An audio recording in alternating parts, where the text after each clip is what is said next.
Hey, before we get into that, I want to talk about our sponsor. I'm sure you did not know this, but over here at Idiots versus Idiots, we are death peddlers. That's right. We peddle the Woo! death of plastic pollution. Not only does Liquid Death murder your thirst, 10% of every can sold goes to end plastic pollution, and it is a superior water delivery system. Use code IDIOTS10. It is flashing at the bottom of your screen at liquiddeath.com for 10% off today. And very quick personal testimonial. I drink so much more water because it's in a can. For some reason, it's just how it is. But our next story, as the big man alluded to, is that Salesforce is effectively killing the 9 to 5 at Salesforce. Well, I think they're making an argument to not just kill it at Salesforce. I think they're trying to make the argument to kill it, period. Now, I'm going to be... I told Danny when he wanted to do the story that there is good and, let's call it nefarious reasons, I think, that you're doing this. Sure. As not just Salesforce, but as companies, because the way they went about, even the article, if you really read it, and again, I'm not normally a pessimistic or a worst case scenario guy, but the way they even layered That's this news article, to me. I'll get out of here. The way they pushed this article is like, okay, we're going to have different kinds of workspaces, meaning you're working at home all the time, you're partially coming into the office 2 or 3 days a week, and then they talk about redoing their workspaces, which here's what I heard when I read the article. Now, again, my opinion, but here's what I heard. What I heard is, okay, I want you to stay home. If you're coming into the office, I want it to be little by little, and I'm going to take our existing workspace, which is mostly a bunch of cubicles in these big open areas, and I'm going to turn it into co-working space where I'm going to allow other companies to use the space that you are no longer using. So I'm going to maximize my commercial profits, which I wouldn't be surprised if all companies do this to a certain extent, right? Right. Especially ones that are stuck in these 20-year leases and Yeah. and stuff like that. Turn everything into co-working space and then sublease it out to other companies, right? For unused storage space. And I don't want you to come back. Now, here's where I say I think it gets a little nefarious. What we've seen in 2020, a research... That's a $5 word for a fellow like you. Get the hell out of here. Here's the point. What came out in 2020, research showed statistically that people that are working from home, remote workers, accomplish 35 to 40% more working from home than the people that stayed in the office, right? And I can tell you that it creates a scenario where you don't have a day where it has, blocks of time where you're going to the office. It just creates, you wake up in the morning and now you're working all day, right? That's what I'm talking about. When you go to work and you work 9 to 5, most people, right, when they leave work, their work stays at work, right? That's right. They don't bring it home, even if their mind's still thinking about it. That, okay, if I'm working on an assembly line, once I leave, I can't build any more widgets or whatever it is. You can't bring it with you. In this way, people are accomplishing more for the same amount of money, right? They're accomplishing more. And why? I guarantee if you were really to dig into that stats, is because they're working more. I guarantee you they're working more than their 40 hours a week because it's right there. How do people's brains work? We all work on this very similar mentality of accomplishment, right? If I'm in the middle of a project, I want to finish it. If I'm in the middle of something, I want to finish it. And you add that mentality to now your work is at home with you 24/7.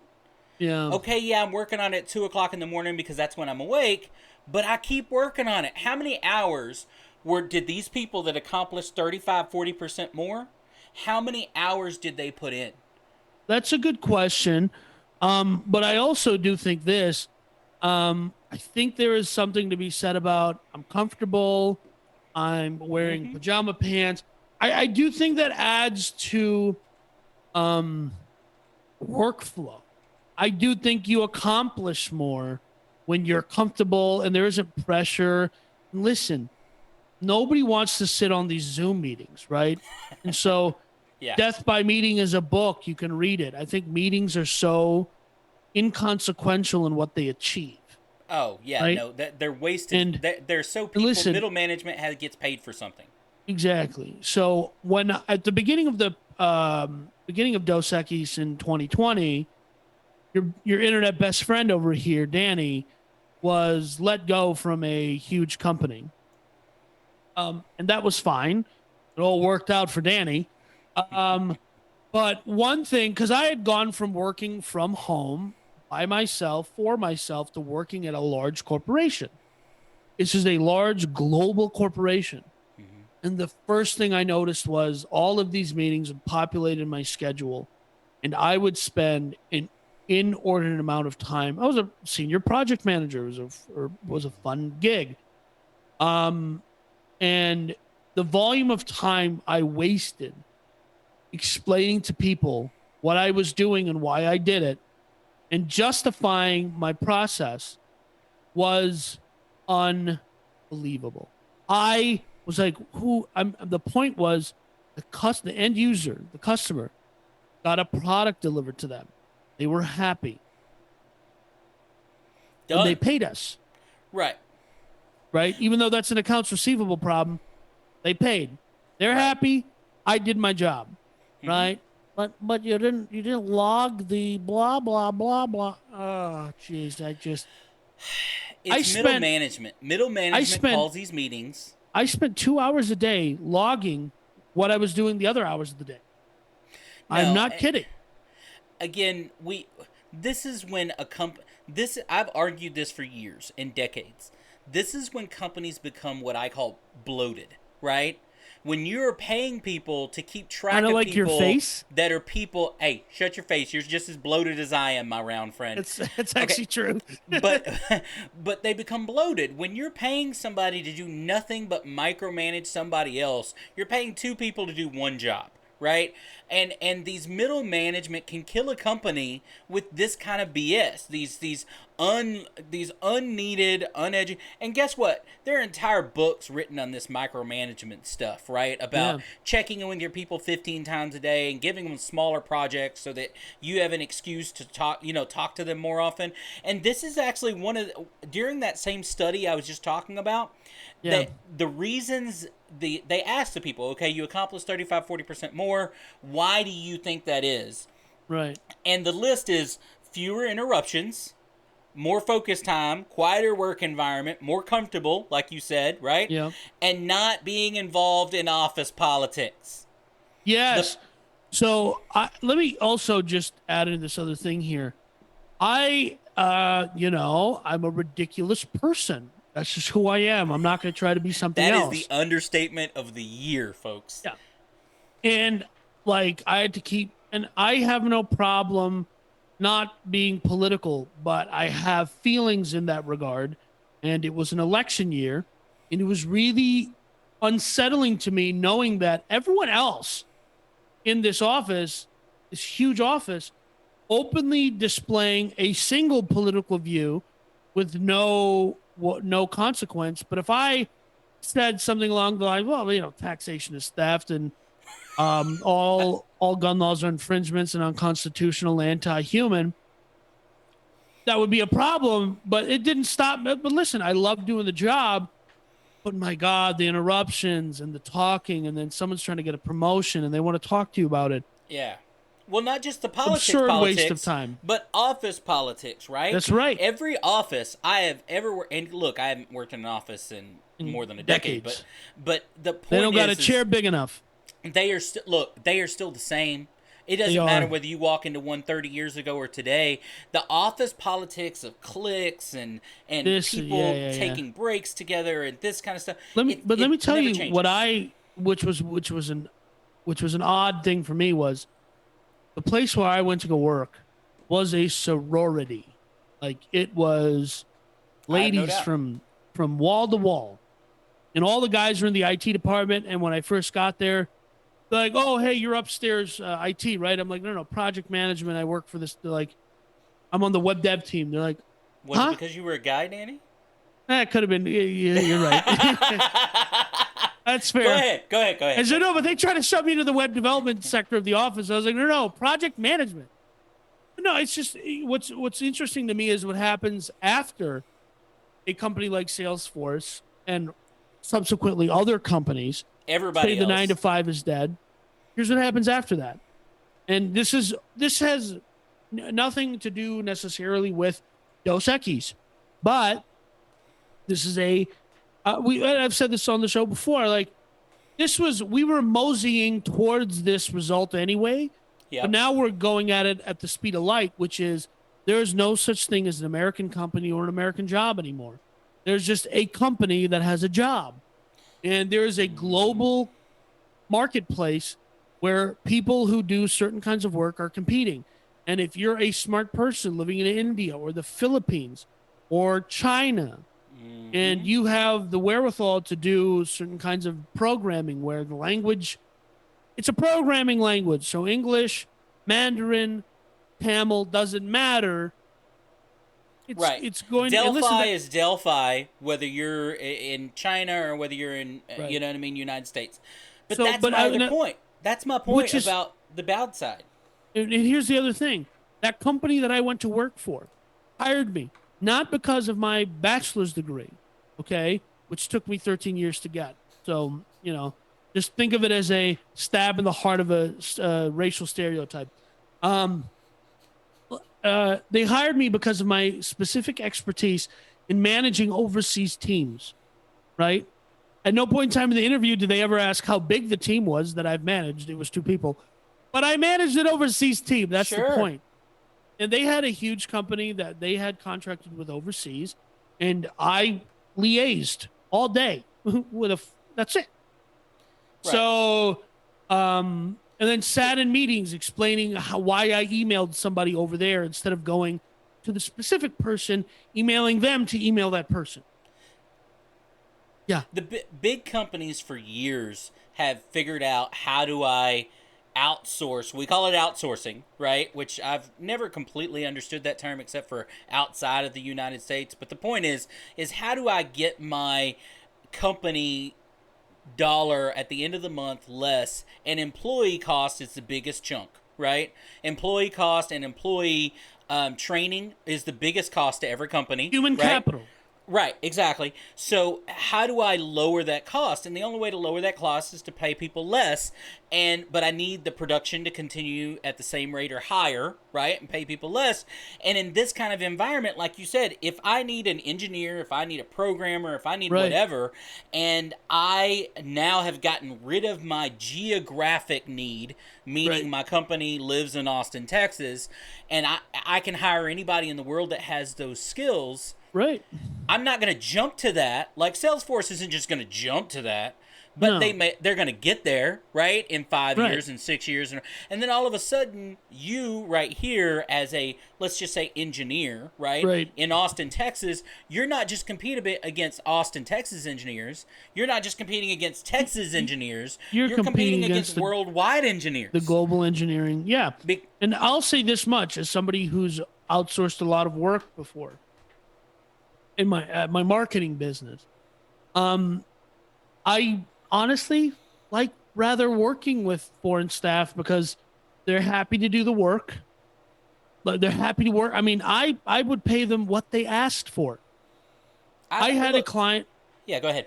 I had a client once that was upset by the notion that I would hire someone in another country versus hiring an American.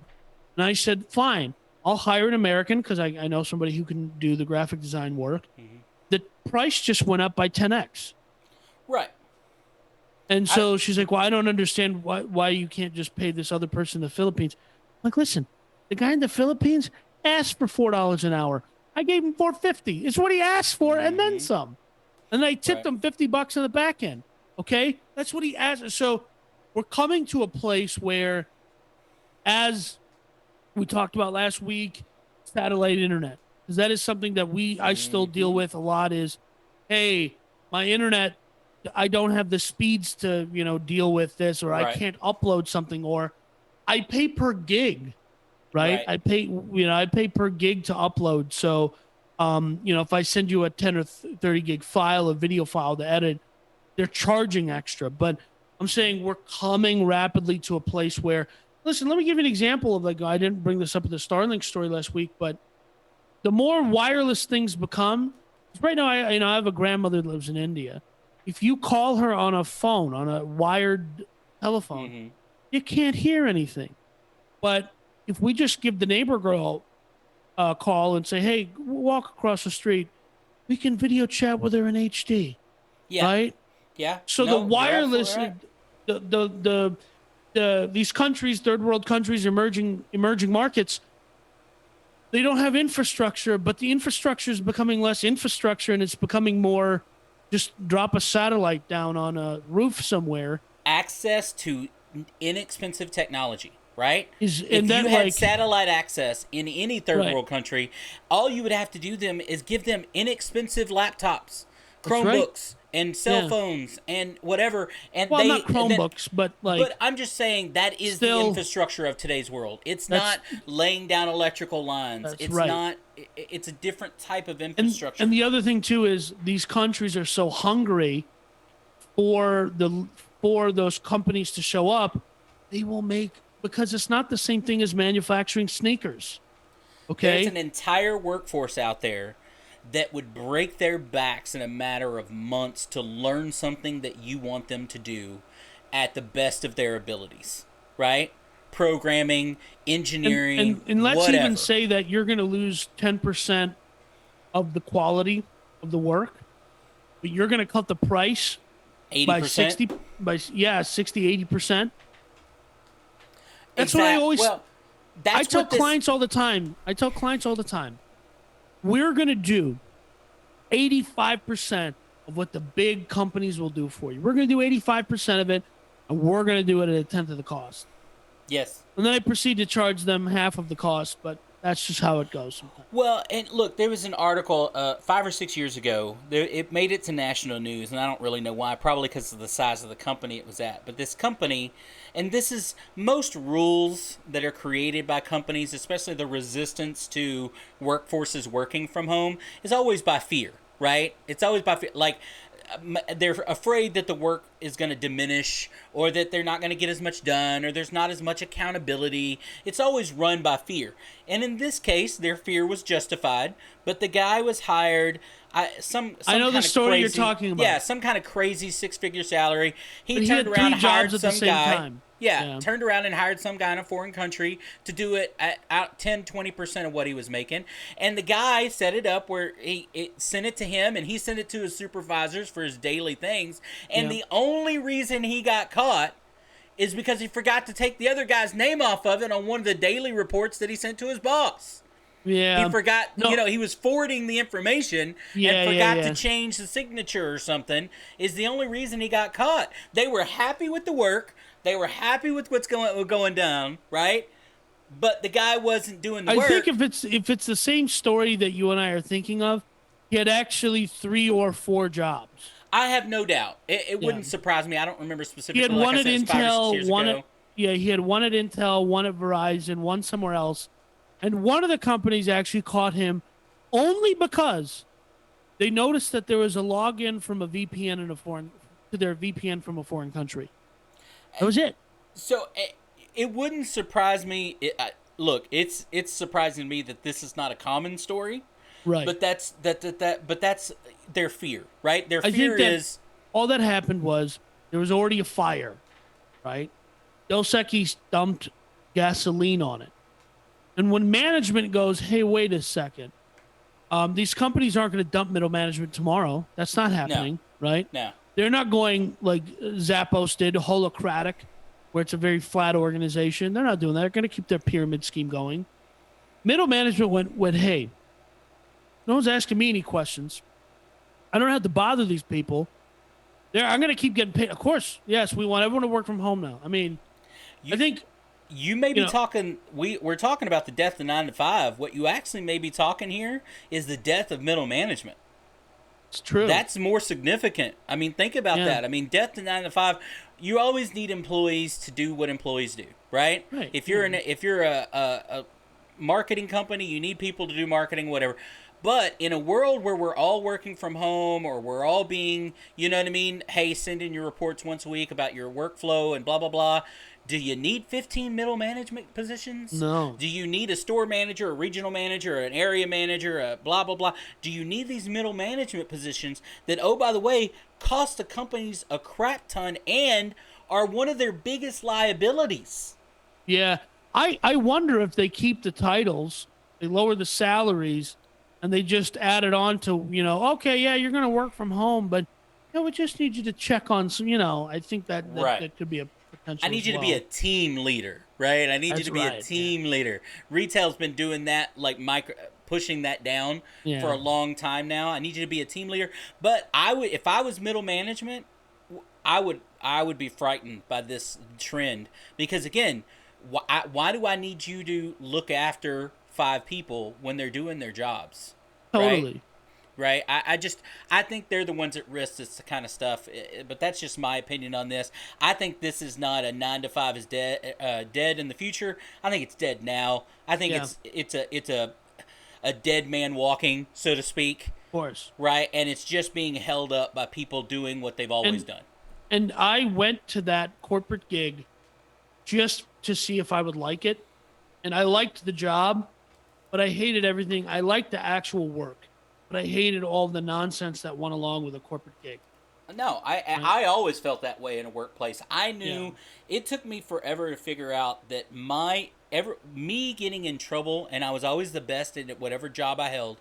Me getting in trouble, I know now, but I didn't know then.